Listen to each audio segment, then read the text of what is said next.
ओम सर्वधर्मस्थापकस्तं सर्वधर्मस्वरूपकः आचार्याणां महाचार्य रामकृष्णाय ते नमः।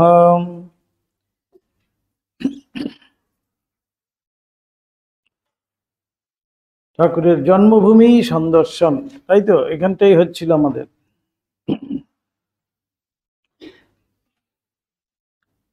কামারপুকুরবাসীদিগকে ঠাকুরের অপূর্ব নতুন ভাবে দেখিবার কারণ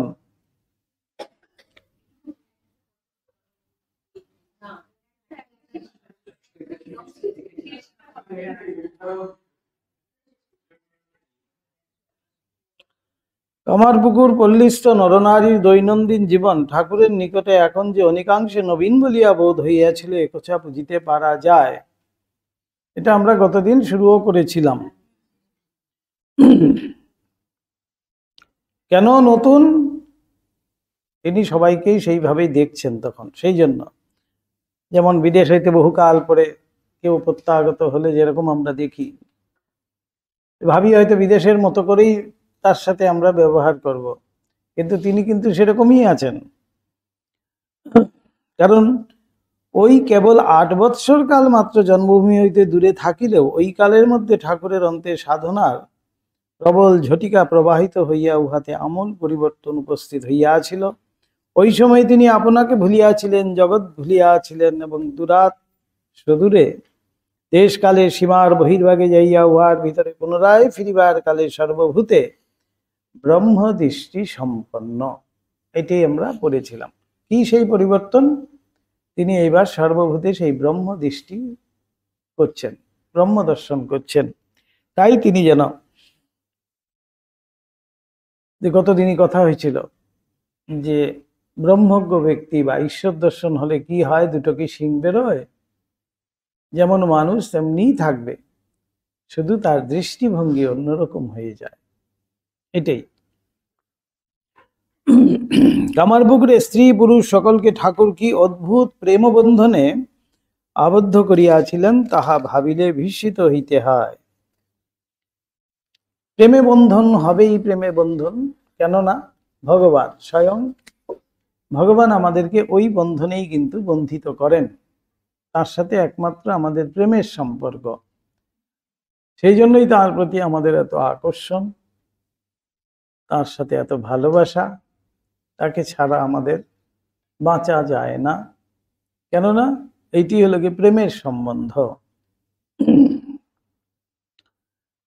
ব্রাহ্মণ, কামার, সূত্রধর, সুবর্ণবণিক প্রভৃতি সকল জাতীয় প্রতিবেশীগণের পরিবারভুক্ত স্ত্রী পুরুষ দিকে সকলেই তাহার সহিত শ্রদ্ধাপূর্ণ প্রেম সম্বন্ধে নিয়ন্ত্রিত ছিল।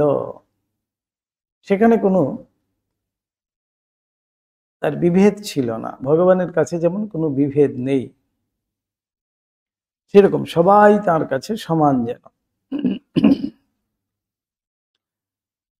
এবার সেই লাহাবাবুদের ধর্মদাস লাহার সরল হৃদয়া ভক্তিমতী বিধবা কন্যা প্রসন্ন ঠাকুরের বাল্যসখা তৎপুত্র গয়া বিষ্ণু লাহা, সরল বিশ্বাসী শ্রীনিবাস শাঁখারি, বাইন্দের বাটির ভক্তিপরায়ণা রমণীগণ, ঠাকুরের ভিক্ষামাতা কামার কন্যা ধনী প্রভৃতি অনেকের ভক্তি ভালোবাসার কথা ঠাকুর বিশেষ প্রীতির সহিত অনেক সময় আমাদিগকে বলিতেন এবং আমরাও শুনিয়া মুগ্ধ হইতাম। তাদের কথা ঠাকুর নিজ মুখে বলতেন যে তাদের মধ্যে কি বিশেষত্ব আছে, অর্থাৎ তারা যেন সেই ভগবানকে চিনতে পেরেছিল। সেই ছোট্ট বালক অবস্থাতে, গদাধর অবস্থাতেই তারা কিন্তু যেন ভগবানকে চিনতে পেরেছিল।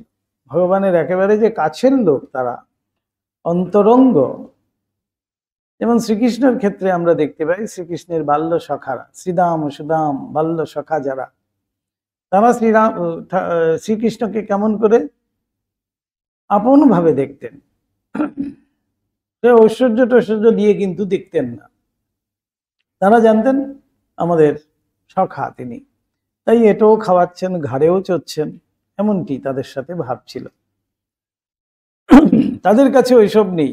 তিনি যে অঘাসুর বকাসুর বধ করছেন সেই সব তারা দেখছেনও না যেন। ঠিক এইখানেও শ্রীরামকৃষ্ণ তিনি তখন সাধনায় সিদ্ধ হয়ে পরমহংস শ্রীরামকৃষ্ণ হয়ে গেছেন। তাদের কিন্তু তাদের সেগুলোতে কোনো যায় আসে না, তারা জানে সেই গদাধর। সেই জন্য তাদের সাথে একটা এমন প্রীতির সম্পর্ক ছিল, ঠাকুর তাদের কথা নিজ মুখে বলতেন।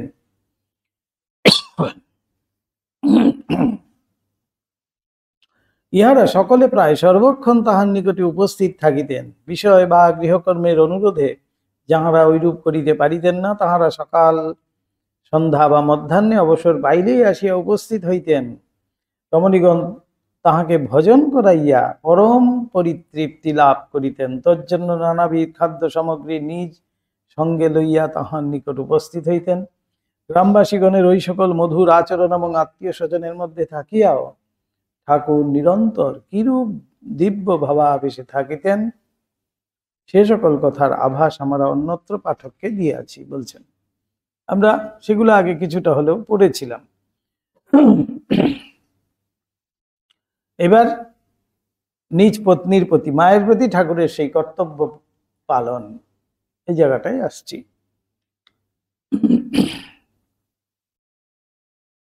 কর্তব্য পালনে যত্নপরায়ণ হইয়াছিলেন।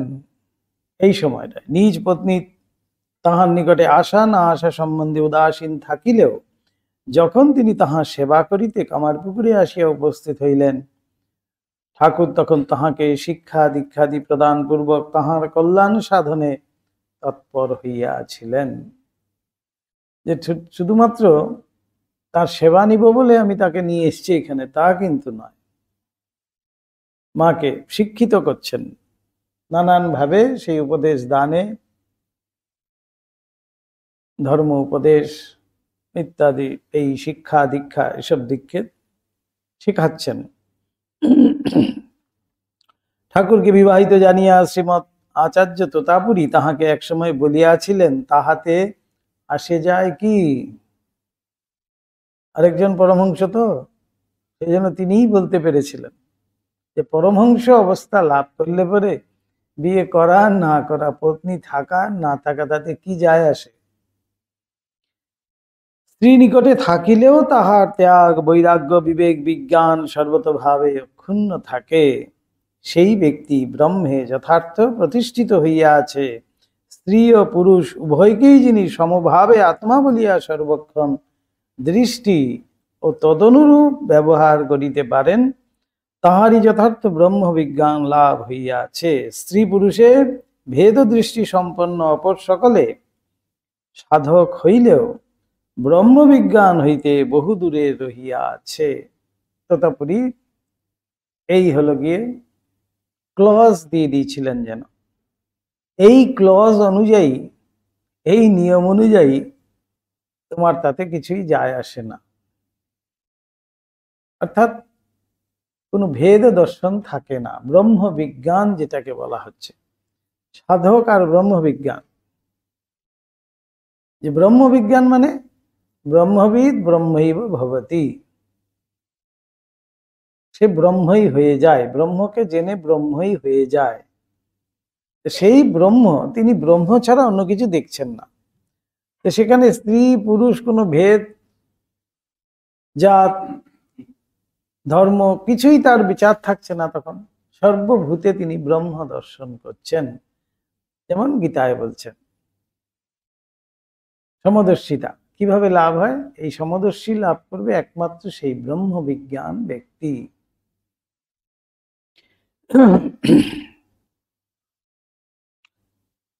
তাই তোতাপুরীর মতে আর কি, সেই হলো গিয়ে কথা। শ্রীমৎ তোতার পূর্বোক্ত কথা ঠাকুরের শরণপথে উদিত হইয়া তাহাকে বহুকাল ব্যাপী সাধনলব্ধ নিজ বিজ্ঞানের পরীক্ষায় এবং নিজ পত্নীর কল্যাণ সাধনে নিযুক্ত করিয়াছিল। সেই কথা মনে রেখে তিনি যেন পরীক্ষার ছলেও সেই সব করতে গেছেন ঠাকুর, যে হ্যাঁ সত্যি কি, এমনটি হয় কি দেখি তো। সেই করতে গিয়ে তিনি কিন্তু বলছেন কর্তব্য পালন করেছেন এবং পত্নীর কল্যাণ সাধনে তার কিভাবে কল্যাণ হবে সেই দিকের দিকেই ঠাকুর কিন্তু চিন্তিত ছিলেন এবং যত্নপরায়ণ হয়েছিলেন। কর্তব্য বলিয়া বিবেচিত হইলে ঠাকুর কখনো কোনো কার্য উপেক্ষা বা অর্ধ সম্পন্ন করিয়া ফেলিয়া রাখিতে পারিতেন না। কর্তব্য নিষ্ঠ বলা হয়, কর্তব্য পরায়ণ, যেটি কর্তব্য ভার একবার দেওয়া হয়েছে, বলে দেওয়া হয়েছে, ভার দেওয়া তখন তিনি কিন্তু আর কোনো মতেই সেটাকে অর্ধ সম্পন্ন করে ফেলে রাখবেন না। তাই হাজরা সম্বন্ধে ঠাকুর বলতেন তো, দেখো মাটা কাঁদছে, সে এখানে বসে হরি হরি করছে, ওইভাবে কি আর ধর্ম হবে? সে বিয়ে থা করেছে, তার বাচ্চা আছে, তার ছেলেপুলে আছে, মা আছে, সংসার আছে, সে সেসব সংসার ফেলে দিয়ে এইখানে এসে আসন করে বসে আছে, হরি হরি করছে। এইতে তো আর ধর্ম লাভ হবে না। সেখানে সে কর্তব্যের অবহেলা করেছে। কর্তব্যের অবহেলা করে কিন্তু কখনো ধর্ম লাভ হবে না।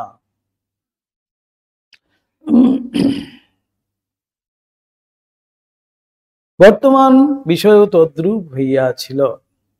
ঐহিক পারত্রিক সকল বিষয়ে সর্বতভাবে তাহার মুখাপেক্ষী। মুখাপেক্ষী কেন? তিনি বালিকা পত্নী, এবং যেহেতু তিনি পত্নী রূপে ঠাকুরের কাছে এসছেন, সুতরাং তিনি তো পতির মুখাপেক্ষী হবেন। পতি যেমনটি বলবেন সেই অনুযায়ী তিনি কিন্তু মুখাপেক্ষী। আরো বালিকা, তিনি একেবারে ছোট তখন। তাই তাকে শিক্ষা, বিভিন্ন দিক থেকে শিক্ষা দিতেই হবে, সেটি আমার কর্তব্যের মধ্যে পড়ে। ঠাকুর সেটি নিয়েছিলেন, বুঝেছিলেন।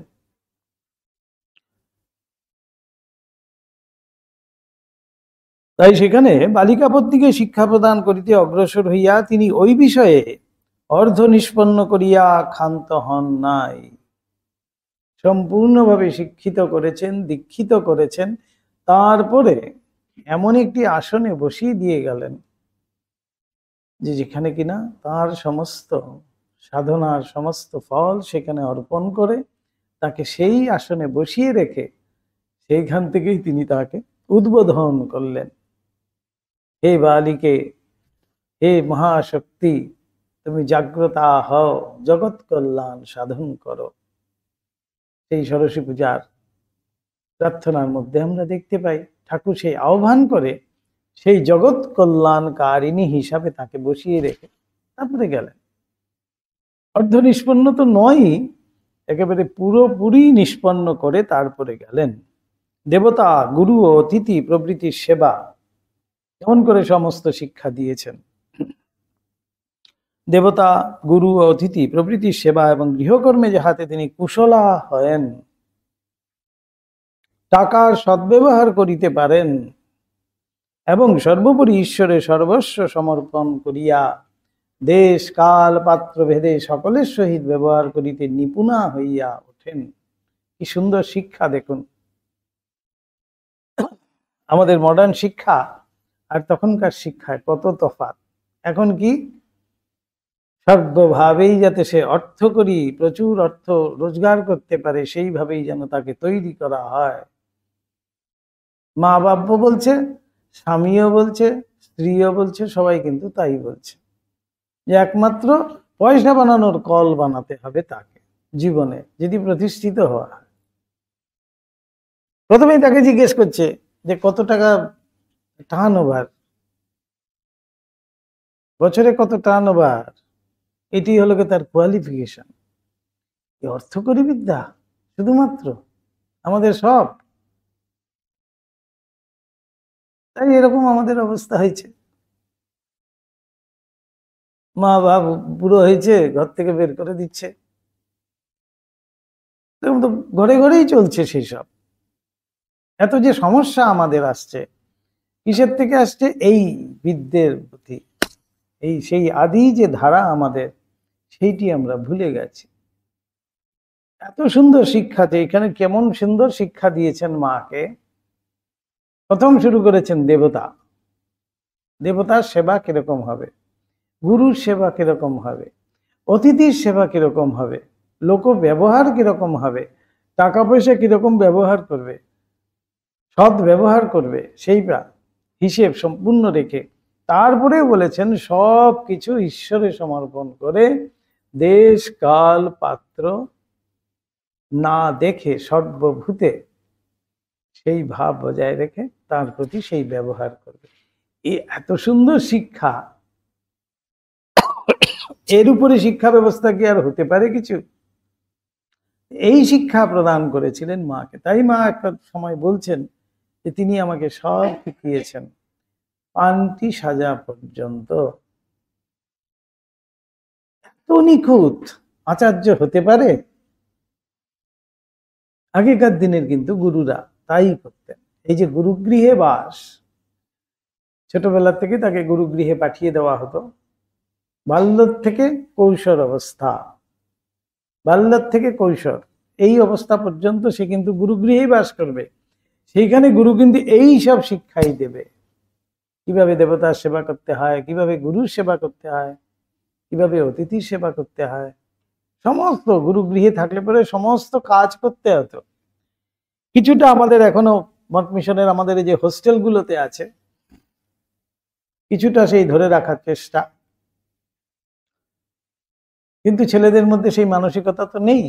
ধরে বেঁধে কাজ করাতে হয় আর কি, অনেক করে বুঝিয়ে বাজিয়ে বাবারে বাছারে বলে তাদেরকে কাজ করাতে হয়। চল একটু প্রেয়ার করতে হবে, সকালবেলা একটু প্রেয়ার করলে ভালো, ইত্যাদি বলে, বিকেলবেলা একটু প্রেয়ার করলে ভালো, চল। সেই ওরা সেই প্রথম দিন থেকে সেই খণ্ডন ভববন্ধন করছে। তো এই খণ্ডন এই জন্য শুনলে পরে খুব বিরক্ত হয়ে যায় তারা, বুঝছে এত বছর করলাম আবারও। সেই জন্য যেই হোস্টেল থেকে বেরোয় আর ওই দিকে মারায় না, বলে অনেক বছর করেছি, এমনটি ভাব আর কি। ওই জোর জবরদস্তি করানো হচ্ছে। কিছু কিছু ছেলে থাকে অবশ্যই তারা নিজের থেকেই, কিন্তু যেমন আমাদের এখন ছুটি, হোস্টেলের ছেলেরা ছুটি, তো কিছু ছেলে গিয়েই বলছে না আমার আজ ভালো লাগছে না, বাড়িতে আমরা এখানে চলে আসবো। চলে আয়, আচ্ছা এখানে ওই যে এখানে একটু ঠাকুর ঘরে কাজ করতে পারে, তারপরে মঠে যেতে পারে, এইসব করতে পারে, এগুলো বেশ ভালোবাসে। ওই কিছু কিছু ছেলের থাকে সেগুলো, তারা কিন্তু আসছে। আগেও কিন্তু সেই গুরুগৃহ তাই ছিল। তারপরে গুরু তাকে সমাবর্তন অর্থাৎ গুরুগৃহে তার শিক্ষা শেষ হয়েছে, তখন একটি উৎসব করতেন গুরু, সেখানেই উপনয়ন হতো এবং তাকে যে যার বাড়িতে তাকে পাঠিয়ে দেওয়া হতো। তখন তারা গিয়ে হয় সংসার ধর্ম পালন করত, না হলে অন্যদিকে যেখানে দিয়ে যাওয়ার সেইভাবেই কিন্তু যেত। কিন্তু সেইখান থেকেই যা শিক্ষা অর্জন করেছে সেই অনুযায়ী কিন্তু তারা তখন পরবর্তী পড়াশোনা যা করা সেগুলোর জন্য তারা তখন বের হতো। এখনো আমাদের সেরকমই একটা রয়েছে, এখান থেকে বেরিয়ে গিয়ে তারা আবার যদি ফার্দার কিছু পড়াশোনা করতে চায় তখন সেইভাবে করতে পারে। কিন্তু এই ধারাগুলো আমাদের বজায় যদি না রাখি, আমাদের ছেলেদের মেয়েদের এগুলো বুঝে আনা উচিত আমাদের প্রত্যেকেই, যে সেই ধারা সেই পরম্পরা যদি আমরা ধরে না রাখতে পারি তাহলে কিন্তু কেন হবে না। কেননা ওদের কাছে সেটা একেবারেই অর্থহীন। বাচ্চাদের কাছে কি হচ্ছে যে ওইটার থেকে তো আমি কিছু পাচ্ছি না, সুতরাং ওইটা আমি কেন শিখবো, এইটি ওদের মাথায় ঢুকে গেছে।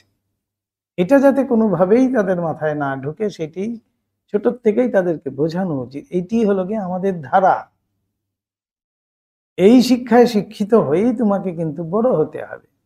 তখনই গিয়ে সমস্ত কিছু ভগবানে কেন্দ্রীভূত হবে, না হলে কি হবে, আত্মকেন্দ্রিক হবে, নিজের ছাড়া নিজেরটুকু ছাড়া আর কিচ্ছু বুঝবে না। আত্মকেন্দ্রিক মানুষ ওইভাবেই হয়তো, আত্মকেন্দ্রিক না হয়ে ভগবান কেন্দ্রিক হতে হবে আমাদের জীবন। তখনই গিয়ে সেই জীবনকে একটা সাকসেসফুল লাইফ বলা যাবে, না হলে কিন্তু ঠিক সাকসেসফুল বলা যাবে।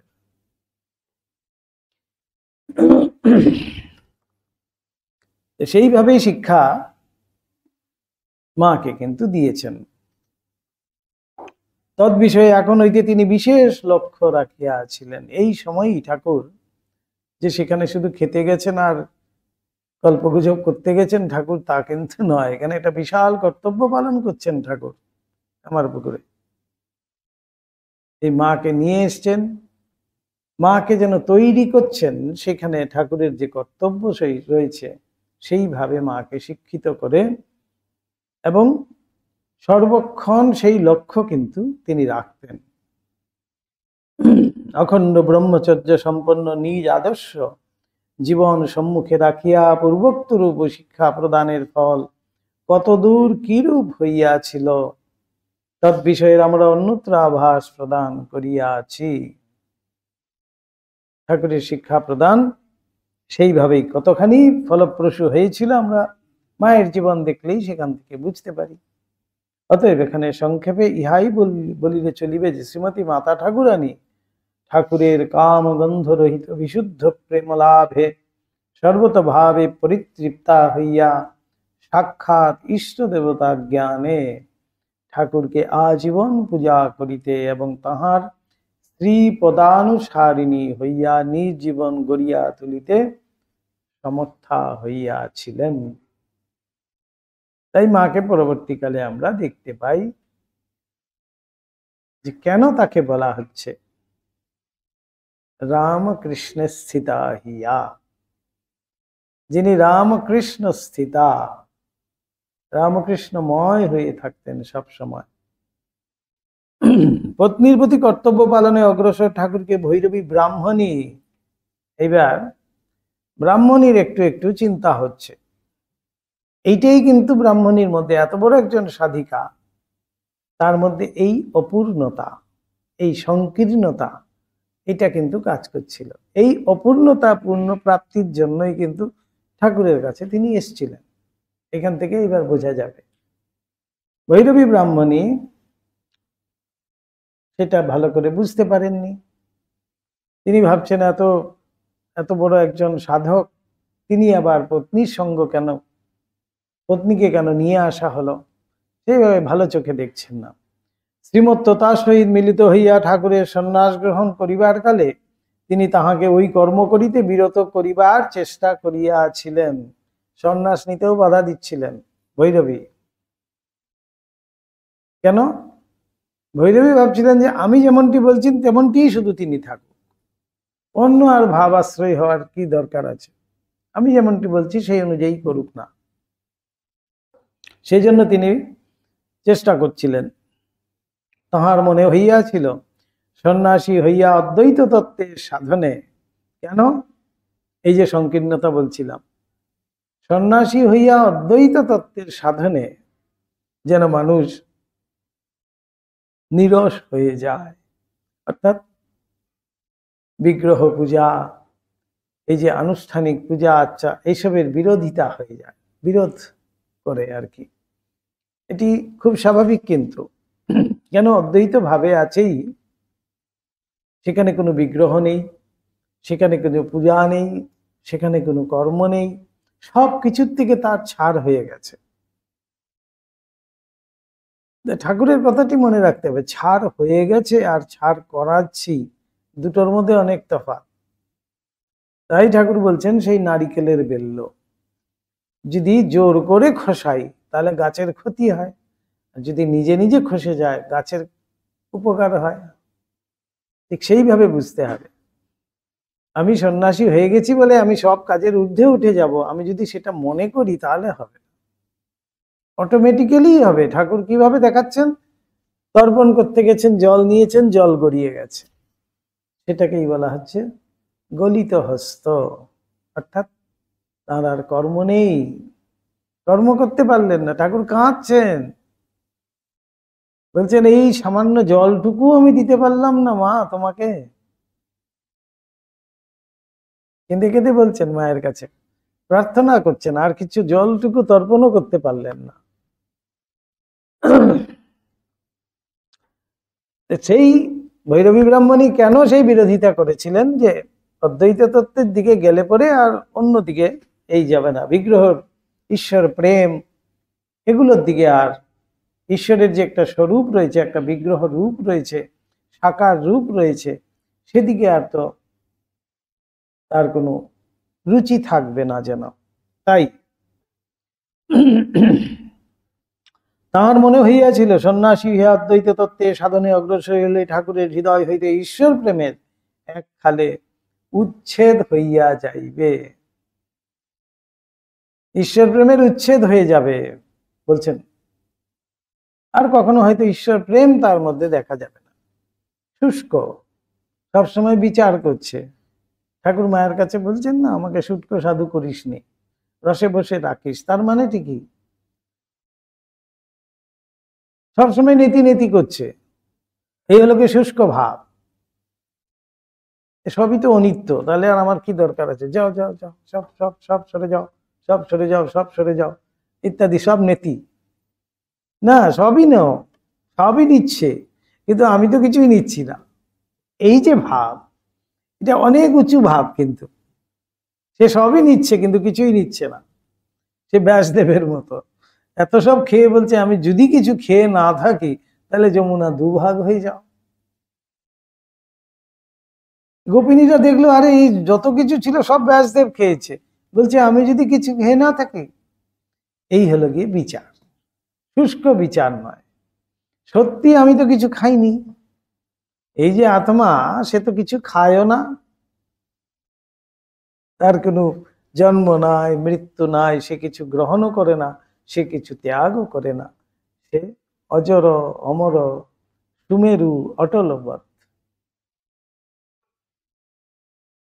তাই আত্মা তো একেবারে নিষ্পৃহ, সুন্দর, সে যেমন আছে তেমনটি আছে, কিন্তু সে কোনোভাবেই কিন্তু তাকে কেউ ডিস্টার্ব করতে পারছে না।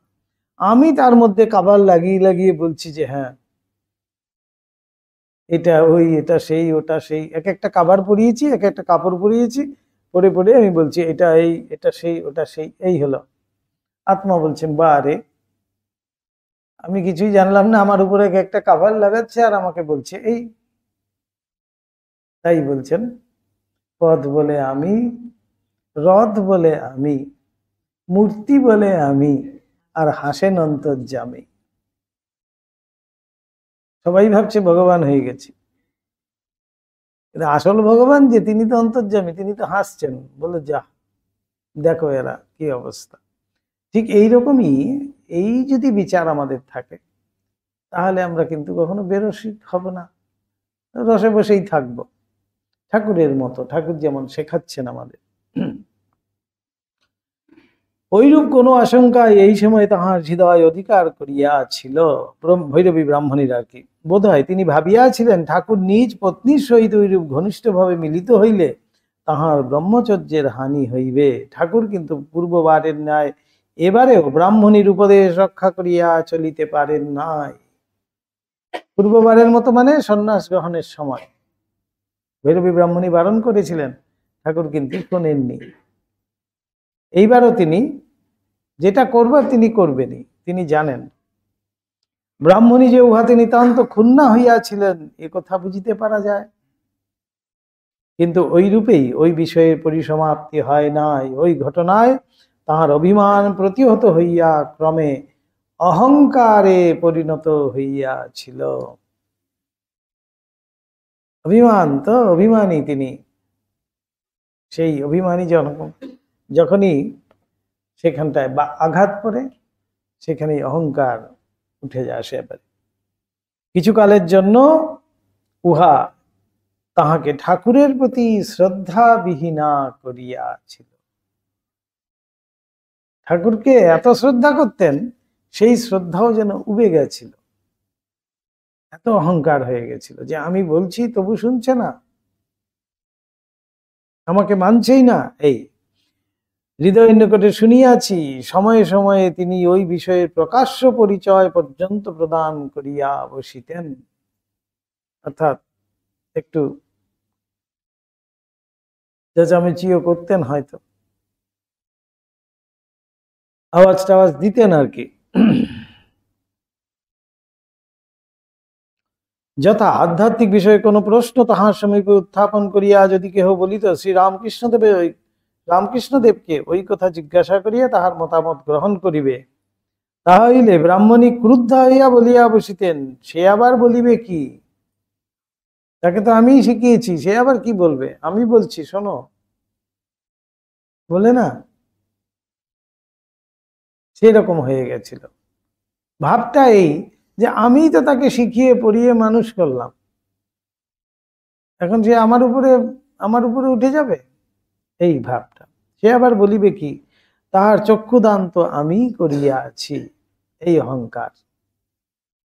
অথবা সামান্য কারণে এবং সময়ে সময়ে বিনা কারণে বাটির স্ত্রীলোক দিকের উপরে অসন্তুষ্ট হইয়া তিরস্কার করিয়া বসিতেন। মা তো একেবারে সবসময় জড়সড়ো হয়ে থাকতেন, একেবারে, কিন্তু মা শাশুড়ি মায়ের মতো শ্রদ্ধা করতেন ভৈরবী ব্রাহ্মণীকে, আর সবসময় জড়সড়ো হয়ে থাকতেন মা, কখন কি বলে দেবে, বকে দেবে। ঠাকুর কিন্তু তাহার ওইরূপ কথা বা অন্যায় অত্যাচারে অবিচলিত থাকিয়া তাহাকে পূর্বের ন্যায়, ঠাকুর কিন্তু অবিচল। দেখুন, ঠাকুরের মধ্যে এতটুকু নাই, তিনি পূর্বের ন্যায় ভক্তি শ্রদ্ধা করিতে বিরত হয়েন নাই। ঠাকুর যেমন ভক্তি শ্রদ্ধা করতেন, মা জ্ঞানে দেখতেন তাকে, তেমনটি কিন্তু ব্যবহার করছেন। তাহার নির্দেশে শ্রীমতী মাতা ঠাকুরানী সশ্রুতুল্লাহ জানিয়া ভক্তি প্রীতির সহিত সর্বদা ব্রাহ্মণী সেবা দিতে নিযুক্তা থাকিতেন এবং তাহার কোনো কথা বা কার্যের কখনো প্রতিবাদ করিতেন না, কোনো শব্দই করতেন না মা। অভিমান অহংকার বৃদ্ধি পাইলে বুদ্ধিমান মনুষ্যেরও মতিভ্রম উপস্থিত হয়। ক্রোধাৎ ভবতি সন্মোহাৎ স্মৃতি বিভ্রম, স্মৃতিবদ্ধান স্মৃতি ধ্বংসাৎ বুদ্ধিনাশাৎ প্রণশ্যতি। বুদ্ধির নাশ হয়ে যায়। কেমন বলছেন যে অভিমান অহংকার বৃদ্ধি পাইলে, অতএব ঐরূপ অহংকার পদে পদে প্রতিহত হইতে দেখিয়াই মানব উহার কি করে? বিপরীতটা করতে শুরু করে। আমি বলছি শুনছে না, প্রতিহত হলো, আবার পরের বার গিয়ে আবার সেখানেই বলতে যাবে, আবার প্রতিহত হলো, আবার সেখানে বলতে যাবে, আবার প্রতিহত হলো, তখনই তার মধ্যে ক্রোধ চলে আসলো। এতবার করে বলছি শুনছে না, ক্রোধ চলে এসছে। ফল অবশ্যম্ভাবী বলিয়া জানিতে পারে এবং উহাকে পরিত্যাগ পূর্বক নিজ কল্যাণ সাধনের অবসর লাভ করে। বিদুষী সাধিকা ব্রাহ্মণীরা এখন ঐরূপ হইয়াছিল। তিনি বুঝতে পারলেন একটু হলেও অনুতপ্তা, যে এ তো আমার ঠিক নয়, আমার সাধন জীবনের জন্য তো ঠিক নয়। তিনি তখন অহংকারের বশবর্তিনী হইয়া তিনি যেখানে যেমন সেখানে তেমন ব্যবহার করিতে না পারিয়া এই সময় একদিন ভীষণ অনর্থ উপস্থিত করিয়াছিলেন। শ্রীনিবাস শাঁখারীর কথা আমরা ইতপূর্বে উল্লেখ করিয়াছি। উচ্চ জাতিতে ছিলেন, উচ্চ জাতিতে জন্ম পরিগ্রহ না করিলেও শ্রীনিবাস ভগবত ভক্তিতে অনেক ব্রাহ্মণের অপেক্ষা বড় ছিলেন, কিন্তু যেহেতু উচ্চ জাতি নয় সেই জন্য তিনি অস্পৃশ্য হয়ে আছেন। শ্রী শ্রী রঘুবীরের প্রসাদ পাইবার জন্য ইনি একদিন এই সময়ে ঠাকুরের সমীপে আগমন করেন। ভক্ত শ্রীনিবাসকে পাইয়া ঠাকুর এবং তাহার পরিবার বর্গের সকলে সেদিন বিশেষ আনন্দিত হইয়াছিলেন। ভক্তিমতী ব্রাহ্মণীও শ্রীনিবাসের বিশ্বাস ভক্তি দর্শনে পরিতুষ্টা হইয়াছিলেন। মধ্যাহ্নকাল পর্যন্ত নানা ভক্তি প্রসঙ্গে অতিবাহিত হইলে এবং শ্রী শ্রী রঘুবীরের ভোগরাগাদি সম্পূর্ণ হইলে শ্রীনিবাস প্রসাদ পাইতে বসিলেন। ভোজনান্তে প্রচলিত প্রথা মতো তিনি আপন উচ্ছিষ্ট পরিষ্কার করিতে প্রবৃত্ত হইলে ব্রাহ্মণী তাহাকে নিষেধ করিলেন এবং বলিলেন, আমরাই উহা করিব এখন। ব্রাহ্মণীর কেমন যেন জ্ঞান আসছে একটু করে। সাধিকা তো এত বড় সাধিকা তো ছিলেনই, বলছেন না আমরাই করব। ব্রাহ্মণী বারংবার ঐরূপ বলায় শ্রীনিবাস অগত্যা নিরস্ত হইয়া নিজ বাটিতে গমন করিলেন। সমাজ প্রবল পল্লীগ্রামে সামান্য সামাজিক নিয়মভঙ্গ লইয়া অনেক সময় ভীষণ গণ্ডগোল এবং দলাদলির সৃষ্টি হইয়া থাকে। এখন ঐরূপ হইবার উপক্রম হইল, কারণ ব্রাহ্মণ কন্যা ভৈরবী শ্রীনিবাসের উচ্ছিষ্ট মোচন করিবেন এ বিষয় লইয়া ঠাকুরকে দর্শন করিতে সমাগতা পল্লীবাসিনী ব্রাহ্মণ কন্যাগণ বিশেষ আপত্তি করিতে লাগিলেন। এগুলো আর এখন তো নেই, তখন এত সব ছিল। কিন্তু যেমন বলছে না, আগের কিছু খারাপ এখনের ভালো, এখনের ভালো আগের খারাপ, এরকম আর কি, সব মিলিয়ে মিশিয়েই কিন্তু আছে।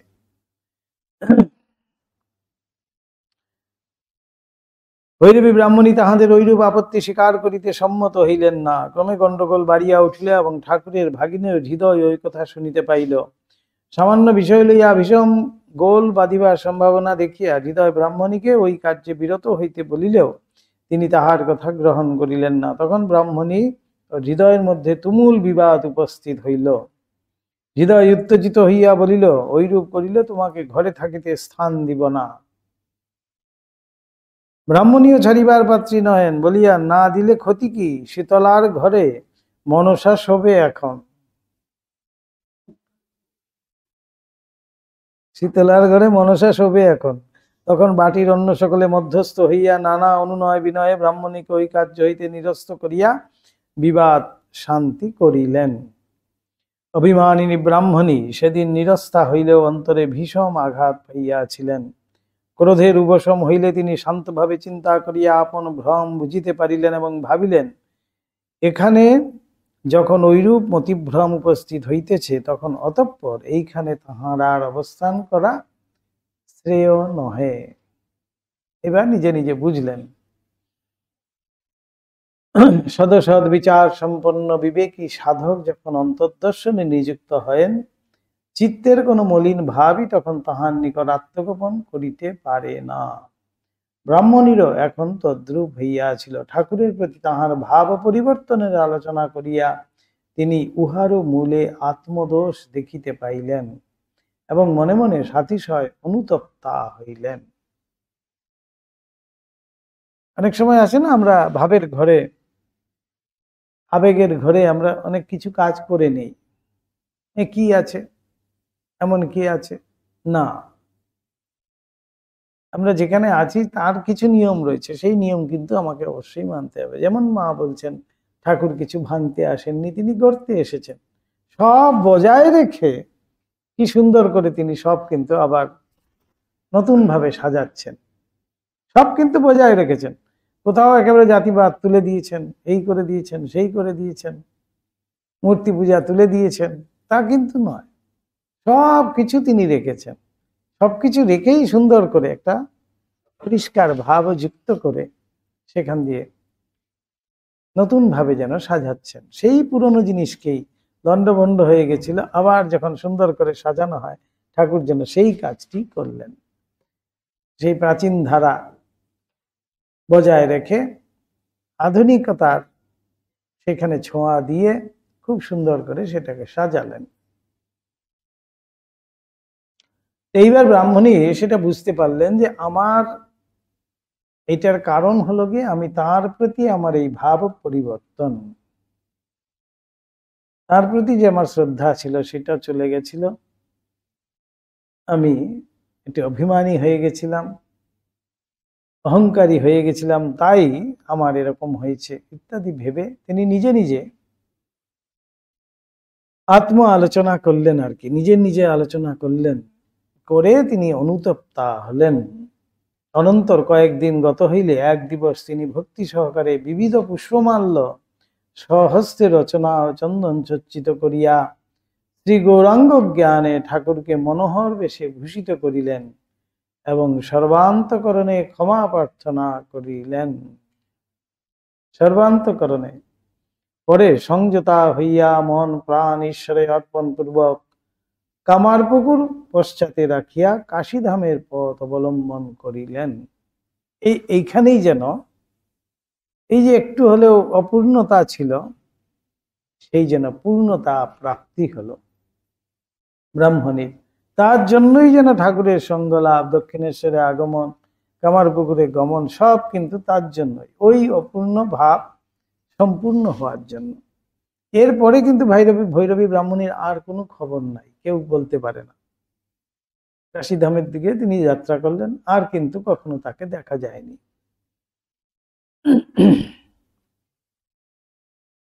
কিঞ্চিদধিক 6 বৎসর কাল ঠাকুরের সঙ্গে নিরন্তর থাকিবার পরে ব্রাহ্মণী তাহার নিকট বিদায় গ্রহণ করিয়াছিলেন। 6 বৎসর। ওইরূপে প্রায় 7 মাস কাল নানাভাবে কামারপুকুরে অতিবাহিত করিয়া সম্ভবত 1274 সালের অগ্রহায়ণ মাসে ঠাকুর পুনরায় দক্ষিণেশ্বরে প্রত্যাগমন করিলেন। 7 মাস কামারপুকুরে থেকে ঠাকুর আবার দক্ষিণেশ্বরে ফিরে এলেন। তাহার শরীর তখন পূর্বের ন্যায় সুস্থ সবল হইয়াছিল। এখানে ফিরিবার স্বল্পকাল পরে তাহার জীবনে একটি বিশেষ ঘটনা উপস্থিত হইয়াছিল। সেই এখন আবার একটা বিশেষ কি হবে সেটা হলো গিয়ে ঠাকুরের তীর্থ দর্শন। ঠাকুরের তীর্থযাত্রা স্থির হওয়া আর কি। এবার ঠাকুর তীর্থ দর্শনে বেরোবেন। ভগবান যাচ্ছেন ভগবান দর্শনে। মথুরবাবু এই সময়ে ভারতের উত্তর পশ্চিমাঞ্চলে পুণ্য তীর্থ সকল দর্শনে গমন করিতে অভিলাষী হইয়াছিলেন। তাহার পরিবারবর্গ এবং গুরুপুত্রাদি অন্যান্য অনেক ব্যক্তি সঙ্গে যাইবেন বলিয়া স্থির হইয়াছিল।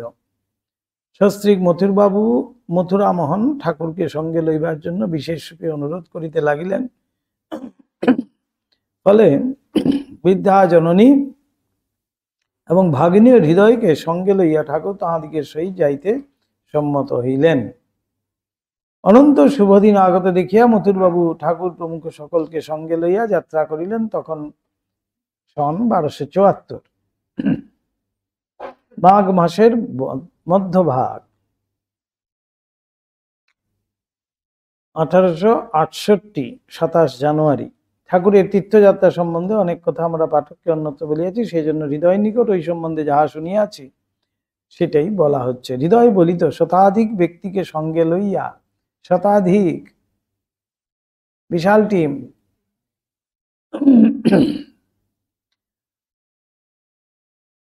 দ্বিতীয় শ্রেণীর একখানির পুরো কূপ রিজার্ভ করা হয়েছিল ঠাকুরের জন্য। দ্বিতীয় শ্রেণীর একখানি এবং তৃতীয় শ্রেণীর 3খানি গাড়ি, পুরো গাড়িটাই বলতে গেলে। দ্বিতীয় শ্রেণী একটা আর তৃতীয় শ্রেণীর 3খানি রেলওয়ে কোম্পানির নিকট হইতে রিজার্ভ করিয়া লওয়া হইয়াছিল এবং বন্দোবস্ত ছিল কলিকাতা হইতে কাশীর মধ্যে যে কোনো স্থানে ওই 4খানি গাড়ি ইচ্ছা মতো কাটাইয়া লইয়া মথুরবাবু কয়েকদিন অবস্থান করিতে পারিবেন। যেখানে থামবেন ওখানে কেটে রেখে দেবে, আবার যেদিন বলবেন সেখানে আবার টেনে নিয়ে যাবে। আগে খুব রিজার্ভেশন হতো। এবার প্রথম ঠাকুর গেছেন দেওঘর। দেওঘরে বৈদ্যনাথজিকে দর্শন ও পূজাদি করিবার জন্য মথুরবাবু কয়েকদিন অবস্থান করেন। একটি বিশেষ ঘটনা এখানে উপস্থিত হইয়াছিল, আমরা সবাই সেটা জানি।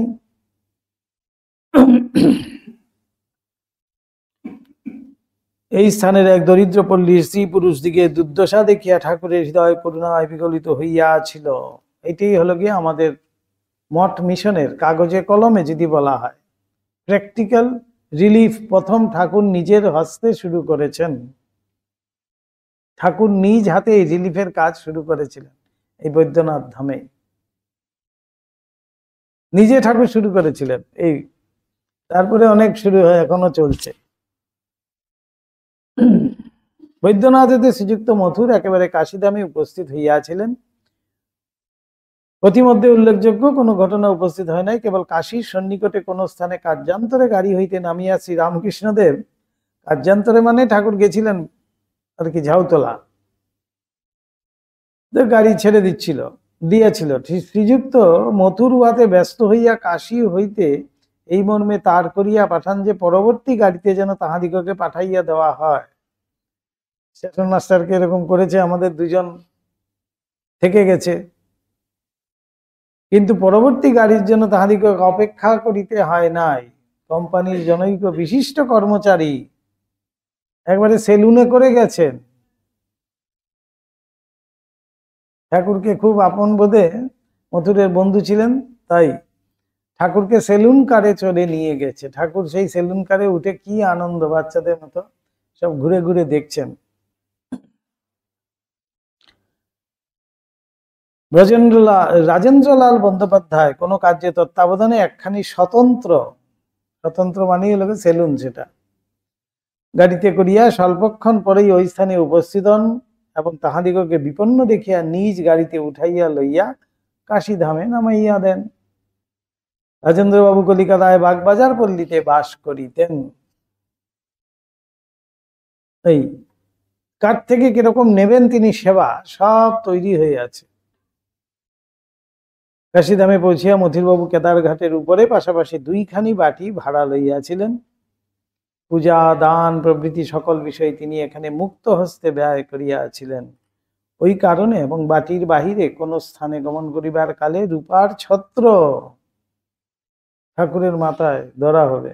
রূপার ছত্র ও আশা সোটা প্রভৃতি লইয়া তাহার অগ্রে পশ্চাৎ দারোয়ানগণকে যাইতে দেখিয়া লোকে তাহাকে একজন রাজরাজরা বলিয়া ধারণা করিয়াছিল। এখানে থাকিবার কালে শ্রীরামকৃষ্ণদেব পালকিতে চাপিয়া পায় প্রত্যহ বিশ্বনাথজির দর্শনে যাইতেন।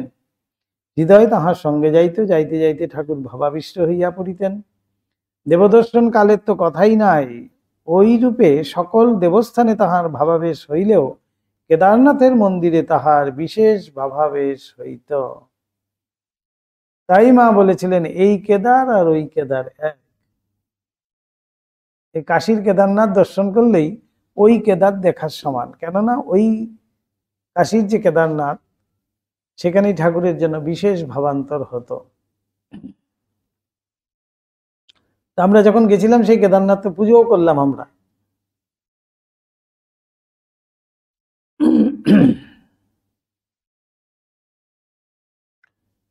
দেবস্থান ভিন্ন ঠাকুর কাশীর বিখ্যাত সাধুদিগকে দর্শন করিতে যাইতেন। তখনও হৃদয় সঙ্গে থাকিত। ওইরূপে পরমহংসজ্ঞানী শ্রীযুক্ত তৈলঙ্গ স্বামীকে দর্শন করিতে তিনি একাধিকবার গমন করিয়াছিলেন। স্বামীজি তখন মৌন অবলম্বনে মণিকর্ণিকার ঘাটে থাকিতেন। প্রথম দর্শনের দিন স্বামীজি আপন নস্যদানী, ছোট্ট একটা নস্যদানী রাজার থেকে পেয়েছিলেন তৈলঙ্গ স্বামী, সেটাই ঠাকুরকে দিয়েছিলেন।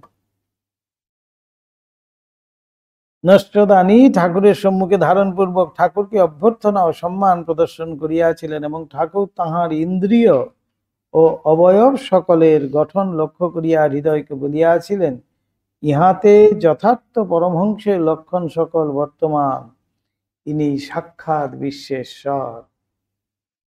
বলাই হতো তো সচল বিশ্বনাথ তৈলঙ্গ স্বামীকে। মন্দিরে যে আছে বিগ্রহ বিশ্বনাথ, আর এই যে ঘুরে বেড়াচ্ছে তিনি হলেন সচল বিশ্বনাথ।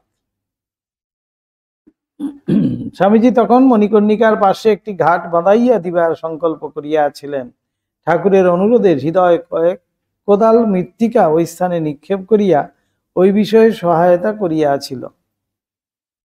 তৎপরে ঠাকুর একদিন স্বামীজিকে দেখিতে গিয়া স্বহস্তে পায়েসান্ন খাওয়াইয়া দিয়াছিলেন। ঠাকুর পায়েস সাথে করে নিয়ে গেছিলেন, পায়েস খাইয়ে দিয়েছিলেন। 5-7 দিন কাশীতে থাকিয়া ঠাকুর মথুরের সহিত প্রয়াগে গমন পূর্বক পুণ্য সঙ্গমে স্নান ও ত্রিরাত্রি বাস করিয়াছিলেন। একটি তীর্থে বলা হয় না যে কম করে ত্রিরাত্র থাকতে হয়। মথুর প্রমুখ সকলে তথায় শাস্ত্রীয় বিধান অনুসারে মস্তক মুন্ডিত করিলেও ঠাকুর উহা করেন নাই। বলিয়াছিলেন, আমার করিবার আবশ্যক নাই। প্রয়াগ হইতে মথুরবাবু পুনরায় কাশীতে ফিরিয়াছিলেন এবং এক পক্ষকাল তথায় বাস করিয়া শ্রী বৃন্দাবন দর্শনে অগ্রসর হইয়াছিলেন। কত তীর্থ একসাথে দর্শন করছে দেখুন। শ্রী বৃন্দাবনে মথুর নিধুবনের নিকটে একটি বাটিতে অবস্থান করিয়াছিলেন। নিধুবনের কাছে, নিধুবনের কাছে যে দিকটা আমরা রাধারমণজি যাচ্ছি সেদিকে হাতের বাঁ দিকে সেখানটায় ঠাকুর ছিলেন। কাশীর ন্যায় এখানেও তিনি মুক্ত হস্তে দান করিয়াছিলেন এবং পত্নী সমবিবাহারে দেবস্থান সকল দর্শন করিতে যাইয়া প্রত্যেক স্থলে কয়েক খণ্ড গিনি, স্বর্ণ গিনি আর কি, কয়েক খণ্ড গিনি তিনি দান করতেন। প্রণামী স্বরূপ প্রদান করিয়াছিলেন। নিধুবন ভিন্ন, ঠাকুর এখানে রাধাকুণ্ড, শ্যামকুণ্ড, গিরি গোবর্ধন দর্শন করিয়াছিলেন। শেষোক্ত স্থলে তিনি ভাবাবেশে গিরিশৃঙ্গে আরোহণ করিয়াছিলেন। গোবর্ধন পাহাড়ে গিয়ে উঠে পড়েছিলেন ঠাকুর। এখন তো গোবর্ধনের কাউকে উঠতে দেয় না, আগে আগে অনেকে উঠতে, এখন ওই বাইরের থেকেই সব দর্শন হবে আর পরিক্রমা করতে দেয়। ঠাকুর গিয়ে দৌড়ে ভাবাবিষ্ট অবস্থায় সেই একেবারে শৃঙ্গে আরোহণ করেছিলেন। এখানে তিনি খ্যাতনামা সাধক সাধিকাগণকে দর্শন করিতে গিয়াছিলেন এবং নিধুবনে গঙ্গা মাতার দর্শন লাভে পরম পরিতুষ্ট হইয়াছিলেন। গঙ্গা মাতা ও নিধুবনের ঠিক কাছেই থাকত। এখন একটি জগন্নাথ মন্দির সেখানে হয়েছে, ছোট্ট একটা জগন্নাথ মন্দির সেই গলির মধ্যে, সেটাই হলো গিয়ে গঙ্গা মায়ের কুঠিয়া ছিল সেখানটায়। তখন তো আর নিধুবনের এই বিশাল যে ওয়াল দেওয়া রয়েছে সেটা তো ঘেরা ছিল না, সেইখান থেকেই নিধুবন দেখা যেত। আমরাও দেখেছি ওয়াল ছাড়া অবস্থাতে, আমরাও দেখেছি নিধুবন। এটা ছোট্ট একটা ঘেরা দেওয়া আছে, এখন বিশাল করে ওয়াল তুলে দিয়েছে।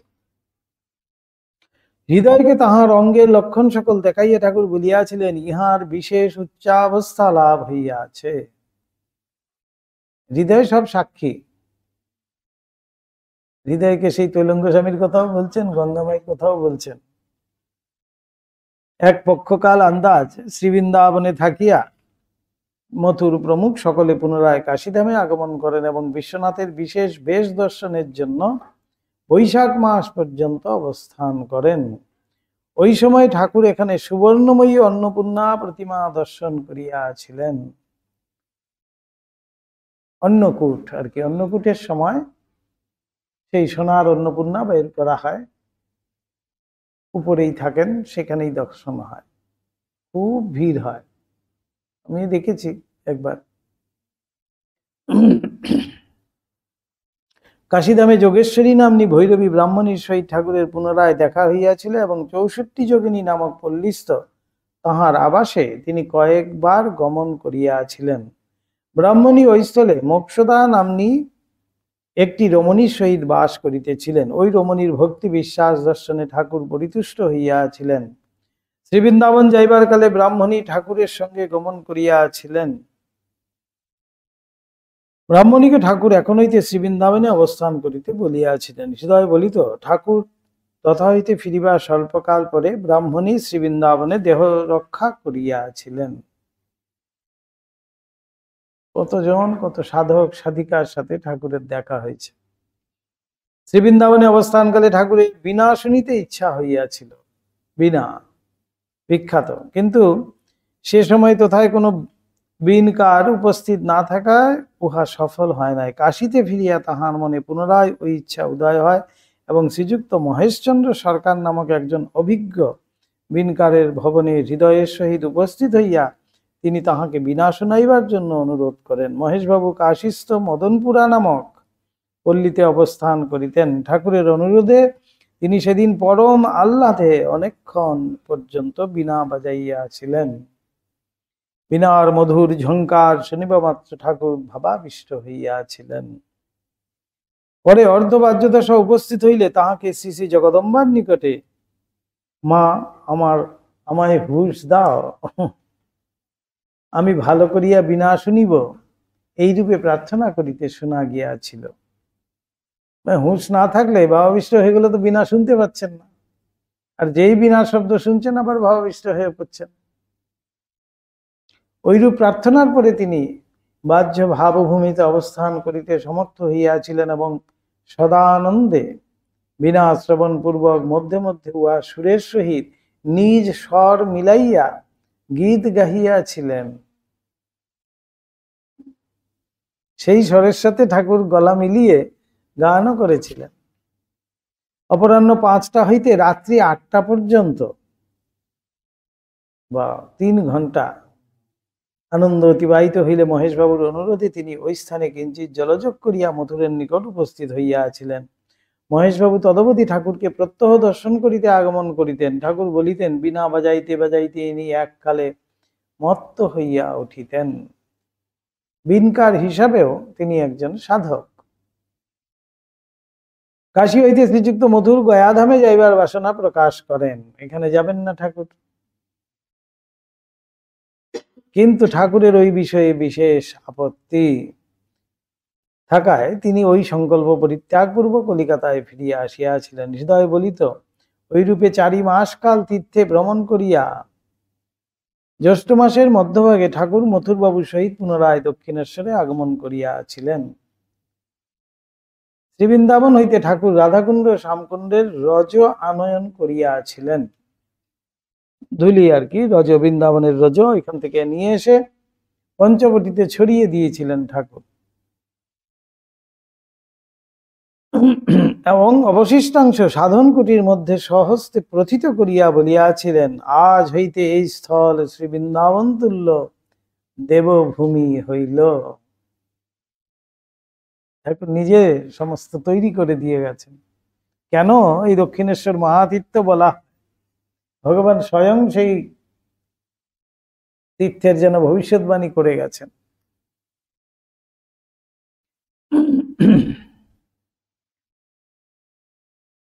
তারপরে মাধবীলতাও ঠাকুরেরও খুব প্রিয় ছিল। সেই মাধবীর একটা ডাল এনে তিনি পুঁতে দিয়েছিলেন পঞ্চবটিতে। হৃদয় বলিত, উহার অনতিকাল পরে তিনি নানা স্থানের বৈষ্ণব গোস্বামী ও সব ভক্ত সকলকে মথুরবাবুর দ্বারা নিমন্ত্রিত করাইয়া আনিয়া পঞ্চবটিতে মহোৎসবের আয়োজন করিয়াছিলেন। মথুরবাবু ওই কালে গোস্বামীদিগকে 16 টাকা এবং বৈষ্ণব ভক্তদিগকে 1 টাকা করিয়া দক্ষিণা প্রদান করিয়াছিলেন। তীর্থ হইতে ফিরিবার অল্পকাল পরে হৃদয়ের স্ত্রীর মৃত্যু হয়। ওই ঘটনায় তাহার মন সংসারের প্রতি কিছুকালের জন্য বিরাগ সম্পন্ন হইয়া উঠিয়াছিল। আমরা ইতিপূর্বে বলিয়াছি, হৃদয়রাম ভাবুক ছিল না। নিজ ক্ষুদ্র সংসারে শ্রীবৃদ্ধি করিয়া যথাসম্ভব ভোগ সুখে কালযাপন করাই তাহার জীবনে আদর্শ ছিল। নিত্য ভগবানের সঙ্গ লাভ করছে। দেখুন কি আশ্চর্য! এই হলো কি ঠাকুরের লীলা। ভগবানের সঙ্গে আছে, তাই বলছেন সাধুর কমণ্ডলু। 4 ধাম ঘুরে চলে এলো, কিন্তু যেই তেতো সেই তেতোই আছে। তেতো মানে হলো তাকে প্রতিদিন মাজতে না মাজলেই কালো হয়ে যাচ্ছে। পেতলের কমণ্ডলু তো না মাজলেই কালো কালো ছোপ ছোপ হয়ে যাচ্ছে। সেই রকম আমরা হলাম সেই কমণ্ডলু। আমাদের প্রতিদিন কিন্তু মাজার দরকার। মাজলে পরে চকচক করবে। এই মাজাটাই হলো কি আমাদের ভগবানের নাম গুণগান কীর্তন স্মরণ মনন ইত্যাদির দ্বারা সেই কমণ্ডলু মাজতে হবে প্রতিদিন। যদি কমণ্ডল মেজে রাখতে পারি তাহলে কমণ্ডলু কিন্তু ঝকঝক করবে, না হলেই ছোপ। তাই বলছিলাম আমরা হয়তো কত তীর্থ ঘুরে চলে এসেছি। ওই দিনই ভাবছিলাম স্নান যাত্রার দিনই আত্মারামকে জল দিলাম, ভালো করে ছুলাম, তুলসী দিলাম, ফুল দিলাম, কতবার তো দিয়েছি, তো ঠাকুরকে তো ছোঁয়া হয়ে গেছে। স্বামীজি বলছেন এই আত্মারামের মধ্যে তুমি আছো, সত্যি সত্যি সত্যি। ঠাকুরের একেবারে উপস্থিতি, তো কতবার তো ছিলাম, তো কি হলো? যেই হৃদয়রাম ছিলাম সেই হৃদয়রামই আছে, কিছু তো হলো না। তাই বলছে মায়ের কথা সেই মনে পড়ে। তুমি যদি ঘুমিয়ে থাকো, তোমার খাট শুদ্ধ যদি কেউ তুলে নিয়ে যায়, তুমি কি বুঝতে পারবে তোমাকে কোথায় নিয়ে গেছে? ঘুম থেকে উঠে তুমি দেখবে তুমি অন্য কোথাও চলে এসছো। তাই এখনো ঘুমোচ্ছি, কিন্তু খাট হয়তো নিয়ে চলে গেছে আমারও। ঘুম থেকে ভাঙুক, তারপরে বুঝতে পারবে যে কোথায় এসছি। তার মানে এখনো ঘুম ভাঙেনি, সেজন্যই বলতে পারছি কিছু হয়নি, তাই তো? ঠিক সেরকম আমাদের প্রত্যেকেরই ক্ষেত্রে কিন্তু তাই। আমরা হয়তো কত দর্শন করেছি, কত সাধুকে প্রণাম করেছি, কত তীর্থ দর্শন করেছি, কত পূজা পাঠ করেছি, সব করেছি, কিন্তু যদি আমি ভাবি যে আমার তো কিছুই হলো না, হচ্ছে হয়েছে, বুঝবো কবে? ওই যে বললাম যেদিন ঘুম ভাঙবে। ঘুমটা ভাঙতে হবে। ঘুমটা মানেই হলো একটা ঘোরের মধ্যে আছি আমি, সেই ঘোরটা যখনই কাটবে তখনই সব পরিষ্কার দেখতে পাবো। সেই ঘোর কাটাটাই হলো গিয়ে আসল।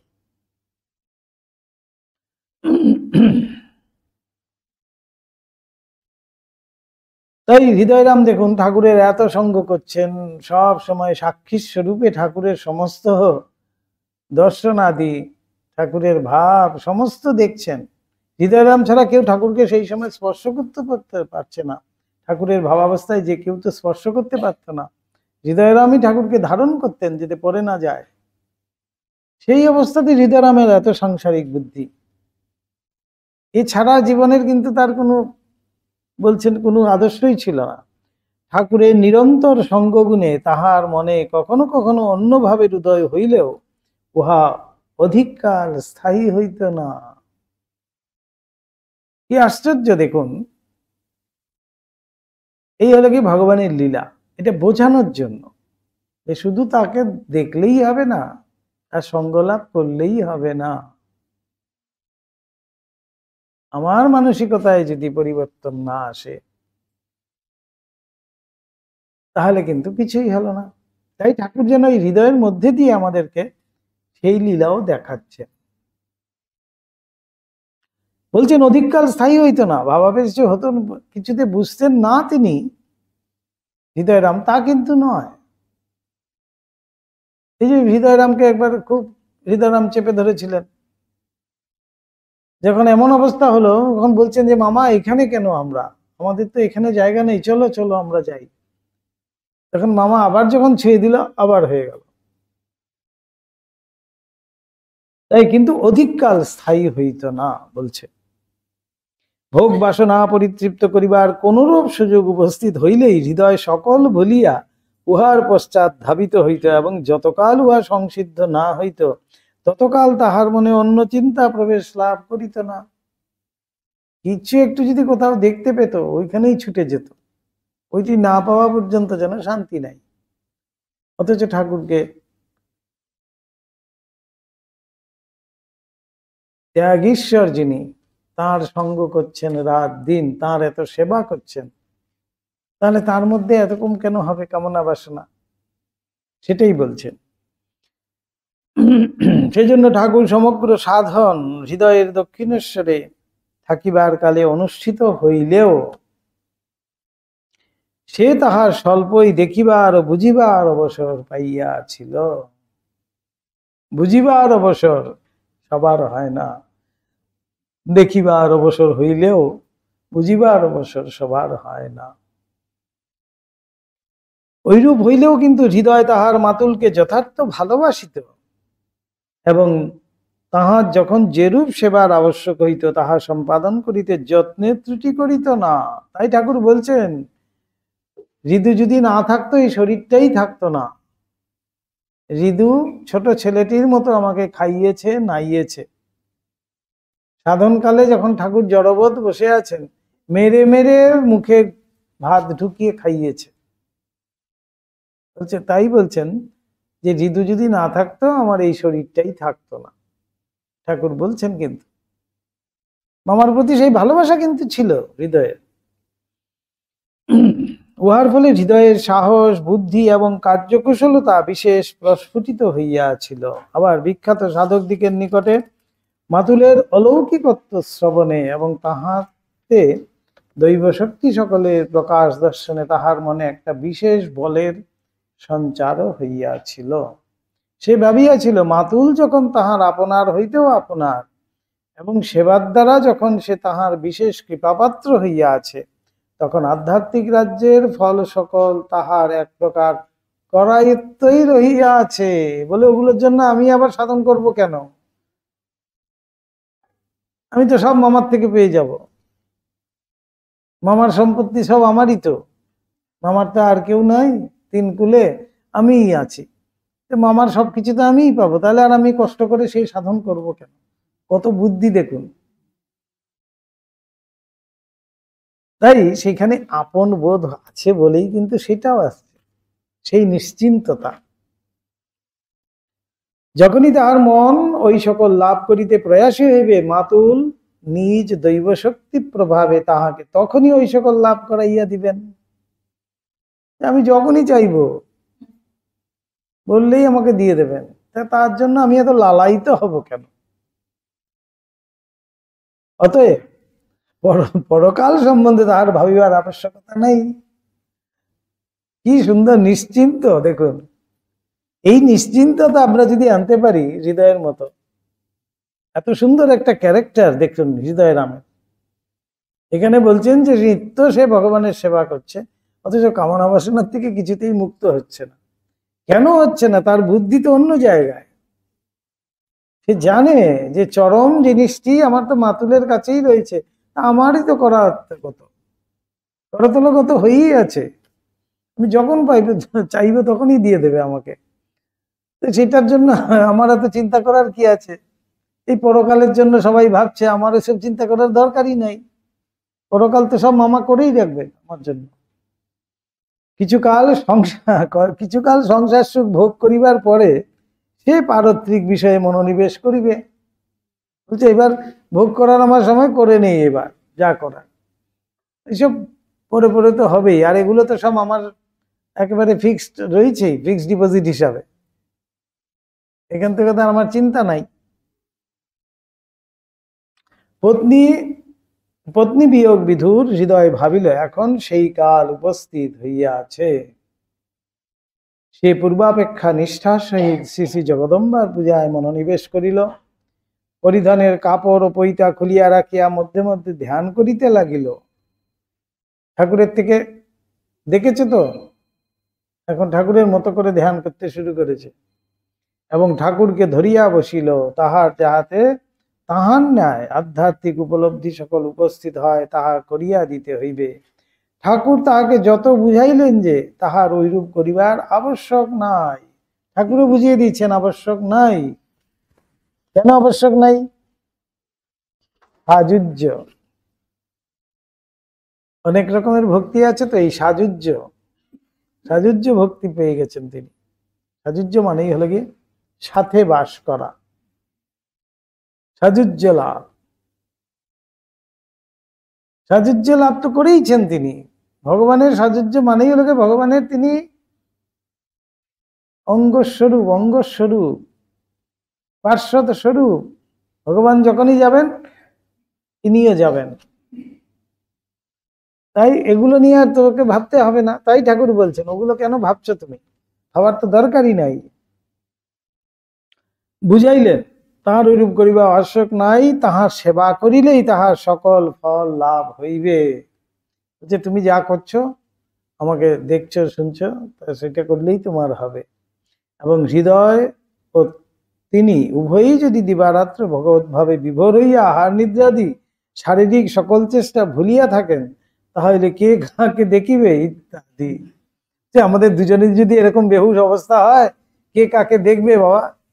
এই তুই বাবা ঠিক থাক, আমার মাঝে মধ্যে বেহুশ হয়ে গেলে তুই আমাকে দেখবি। সেই জন্য ঠাকুর এইসব করেও বোঝাচ্ছেন আর কি হৃদয়কে ইত্যাদি। সে তাহাতে কর্ণপাত করিল না। এবার হৃদয়রাম নাছরবান্দা আর কি। ঠাকুর অগত্যা বলিলেন মার যাহা ইচ্ছা তাহাই হোক, আমার ইচ্ছায় কিছু হয় রে? মাই আমার বুদ্ধি পাল্টাইয়া দিয়া আমাকে এই রূপ অবস্থায় আনিয়া অদ্ভুত উপলব্ধি সকল করাইয়া দিয়াছেন। মার ইচ্ছা হয় যদি তোরও হইবে। ওইরূপ কথাবার্তার কয়েকদিন পরে পূজা ও ধ্যানকালে হৃদয়ের জ্যোতির্ময় দেবমূর্তি সকলের দর্শন এবং অর্ধবাহ্য ভাব হইতে আরম্ভ হইল। মধুরবাবু হৃদয়কে একদিন ঐরূপ ভাবাবিশ্ব দেখিয়া ঠাকুরকে বলিলেন, হৃদুর আবার একই অবস্থা হইল বাবা। ঠাকুর তাহাতে বুঝাইয়া বলিলেন, হৃদয় ঢং করিয়া ঐরূপ করিতেছে না। ঠাকুর তো বুঝতে পারছেন, একটু একটু দর্শনের জন্য সে মাকে ব্যাকুল হইয়া ধরিয়াছিল, তাই ঐরূপ হইতেছে। ঐরূপ দেখাইয়া বুঝাইয়া মা আবার তাহাকে ঠান্ডা করিয়া দিবেন। ঠাকুরের সাথে মায়ের কথা হয়ে গেছে আর কি। ঠাকুরও বলেছে একটু একটু চাইছে যে বাচ্চা ছেলে, একটু দিয়ে দাও, একটু দেখিয়ে শুনে আবার ঠান্ডা করে দেবে আর কি। মথুর বলিলেন, বাবা এসব তোমারই খেলা, তুমি হৃদয়কে ঐরূপ অবস্থা করিয়া দিয়াছ, তুমি এখন তাহার মন ঠান্ডা করিয়া দাও। মথুরবাবু ঠিক বুঝেছেন। আমরা উভয়ে নন্দীভৃঙ্গির মতো, মথুরবাবুর ভাব দেখুন, আমরা উভয়ে, আমি আর হৃদয়, নন্দীভৃঙ্গির মতো তোমার সেবা করব, এই আমাদের বেশ। মথুরবাবুর ভাব দেখুন, আরো উচ্চ, আরো সুন্দর। এইসব সাধন টাধন কিচ্ছু দরকারি নাই, কিচ্ছু ভাব টাপ কিচ্ছুর প্রয়োজন নেই। আমি বেশ তোমার সেবক আছি, সেবকই থাকবো।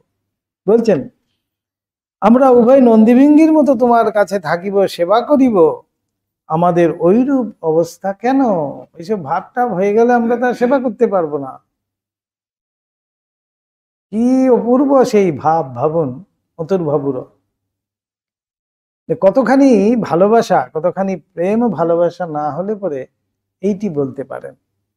ঠাকুরের প্রতি সেই বিশ্বাস, সেই প্রেম ভালোবাসা হয়েছে বলেই তিনি কিন্তু বলছেন যে শুধু সাথে থাকবো, আর কিছু চাই না। এই হলো গিয়ে আমাদের মথুরের ভাব, হৃদয়ের ভাব, গিরিশের ভাব। কত সুন্দর সুন্দর ভাবগুলো আছে দেখুন, অপূর্ব সব। মথুরের সেই ঠাকুরের ঐরূপ কথাবার্তার কয়েকদিন পরে একদিন রাত্রে ঠাকুরকে পঞ্চবটী অভিমুখে যাইতে দেখিয়া তাহার প্রয়োজন হইতে পারে ভাবিয়া হৃদয় গাড়ু ও গামছা লইয়া তাহার পশ্চাৎ পশ্চাৎ যাইতে লাগিল। যাইতে যাইতে হৃদয়ের এক অপূর্ব দর্শন উপস্থিত হইল। সে দেখিতে লাগিল ঠাকুর স্থূল ও রক্ত মাংসের দেহধারী, মনুষ্য নহেন। হৃদয়রাম দেখছেন জ্যোতির্ময় রূপে ঠাকুর, তাহার দেহ নিঃসৃত অপূর্ব জ্যোতিতে পঞ্চবটী আলোকিত হইয়া উঠিয়াছে, এবং চলিবার কালে তাহার জ্যোতির্ময় পদযুগল ভূমি স্পর্শ না করিয়া শূন্যেই শূন্যে শূন্যেই তাহাকে বহন করিতেছে। হাওয়ার মধ্যে হাঁটছেন যেন। জ্যোতির্ময় মূর্তি তো মাটিতে স্পর্শই হচ্ছে না। চক্ষুর দোষে ঐরূপ দেখিতেছি ভাবিয়া হৃদয় বারংবার চক্ষু মার্জন করিয়া দেখিলেন। চোখ মুছে মুছে বারবার দেখছেন এরকম করে, যে আছে সত্যি দেখছি তো। হৃদয়রামের মতো মানুষ দেখুন। তারপরে চতুর্পার্শ্বস্থ পদার্থ সকল নিরীক্ষণ করিয়া পুনরায় ঠাকুরের দিকে দেখিতে লাগিল। অন্য অন্য যা সব দেখছে সব তো ঠিকই আছে, এইখানে কেন এরকম দেখছি? আবার দেখছেন,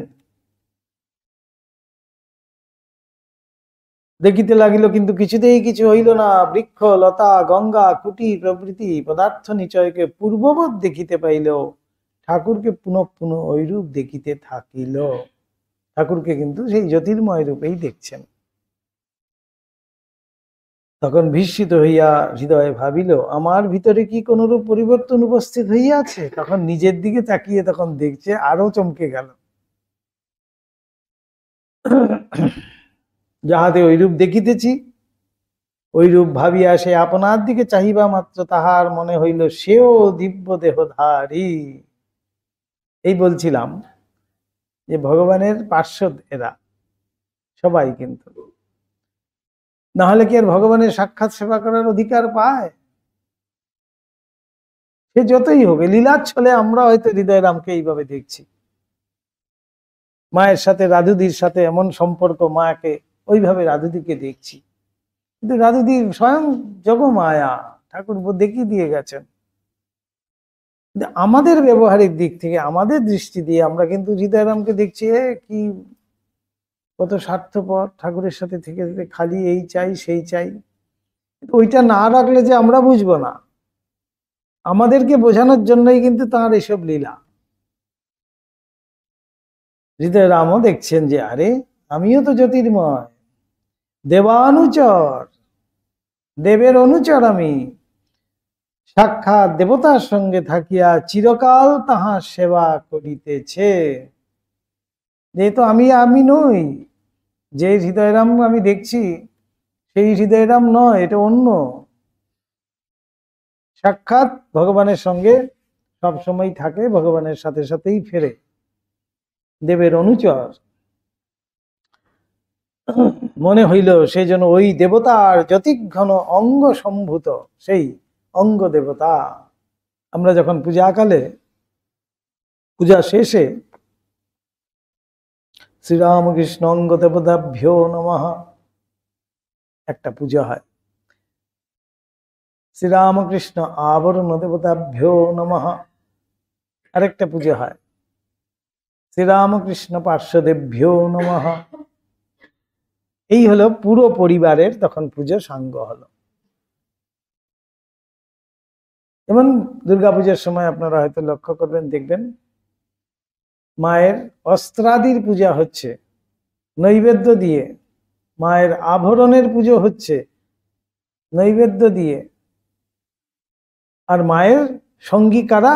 এই সব অনেক সব আছে, যোগিনীরা 108 যোগিনী আছে, 108 যোগিনী, 108-এর জন্য আলাদা করে নৈবেদ্য হয়, সেই যোগিনীদের পর্যন্ত পুজো হয়। এরা মায়ের সঙ্গিনী, সব মায়ের সাথে সাথে ফেরে, যেখানে মা যাবেন সেখানে এরাও যাবেন।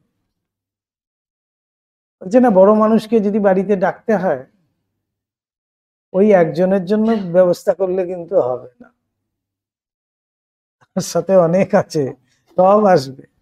যেমন ভিআইপিরা যখন আমাদের এখানে আসে, কোনো মিনিস্টারই বলুন আর যাই বলুন, ও আমাদের তার জন্য তো একটু আর কতটুকুর দরকার, কিন্তু এই সাঙ্গপাঙ্গদের জন্য আমাদের যা ব্যবস্থা করতে হয়, অবস্থা খারাপ হয়ে যায়। আপনি মাঝখানে কেন যান ওইভাবে? হ্যালো, কে ইনি?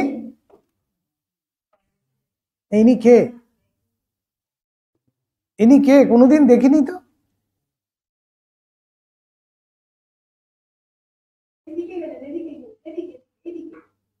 না, উনি কে দেখেছেন?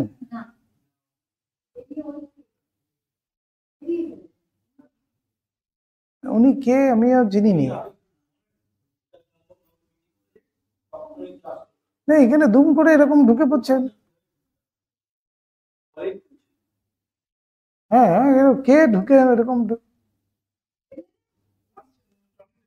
না না, উনি আগে কোনোদিন দেখিনি তো।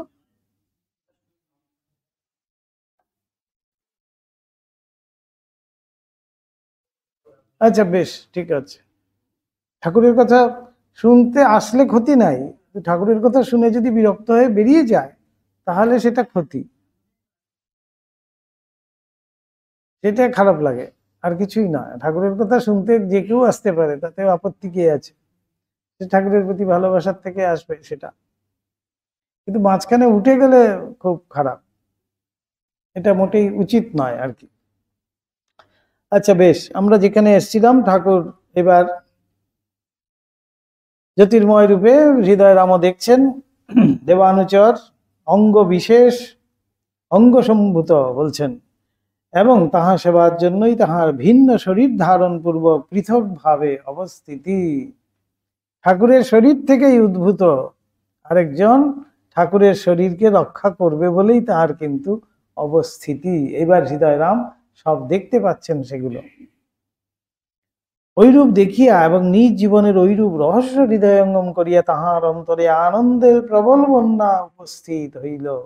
আনন্দ দেখুন, এখানে কিন্তু একবারও ভাবছেন না অন্য কিছু, তিনি আনন্দে ভাসছেন। তখন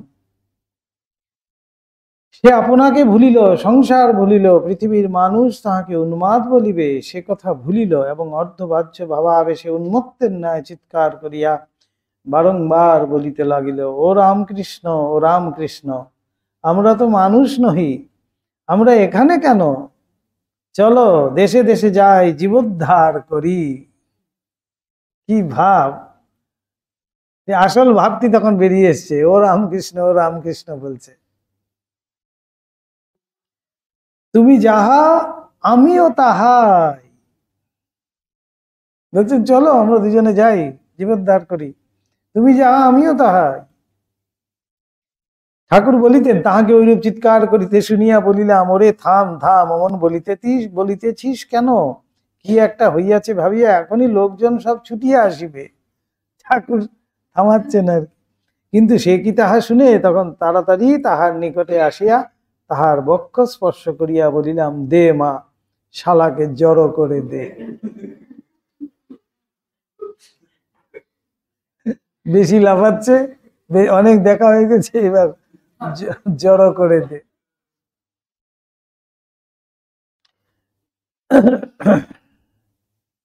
হৃদয় বলিত ঠাকুর ঐরূপ বলিবা মাত্র তাহার পূর্বোক্ত দর্শন ও আনন্দ যেন কোথায় লুপ্ত হইল, এবং সে পূর্বে যেমন ছিল আবার তেমনি হইল।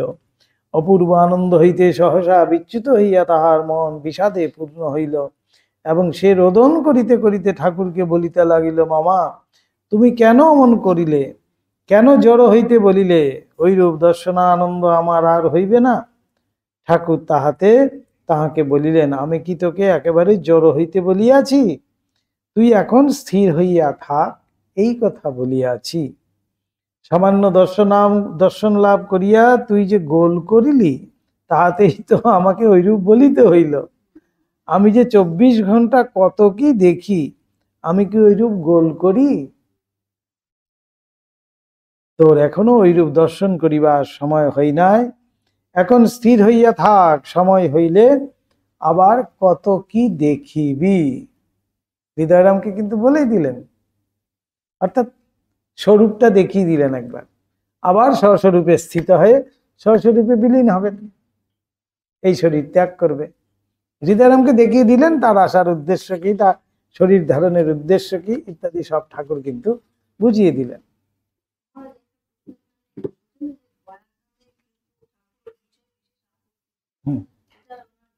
সেখান থেকে ঠাকুরের সৃষ্টি। ঠাকুর গয়াধামে যাননি, জগন্নাথেও যাননি, পুরীতে যাননি। ওম নিরঞ্জনম নিত্যম অনন্তরূপম ভক্তানুকম্পাধৃত বিগ্রহং বৈ ঈশাবতারং পরমেশমিদ্যম তম রামকৃষ্ণম শিরসা নমামহ। ওম শান্তি শান্তি শান্তি। হরি ওম তৎসৎ।